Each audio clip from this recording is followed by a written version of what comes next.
MS word में hiding में paragraph में कहीं भी आप बॉर्डर लगाना चाहते हैं तो यहाँ से आप MS वर्ड में बासानी बॉर्डर लगा सकते हैं। इसको आपने हेडिंग को या पैराग्राफ को बॉर्डर लगाना यहाँ पे सिलेक्ट करें और यहाँ पे अपनी मर्ज़ी का आते हुए आप इसको पहले नो बॉर्डर कर दें और फिर यहाँ से अपनी मर्ज़ी का जो आउटसाइड बॉर्डर में लगा रहा हूँ यहाँ से आउटसाइड बॉर्डर लगाएं, या इसका बॉर्डर का कोई चेंज करना चाहें गहरा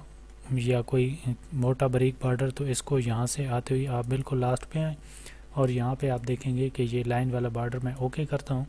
तो ये लाइन वाला बॉर्डर लग जाता है। यहाँ से आप अपनी मर्ज़ी का बॉर्डर लगाएं। आपके पास कोई पैराग्राफ है आप उस पैराग्राफ को सिलेक्ट करें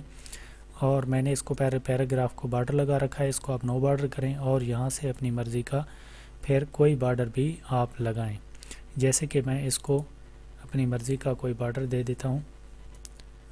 आप इसको सिलेक्ट करते हुए यहाँ पे बॉर्डर पे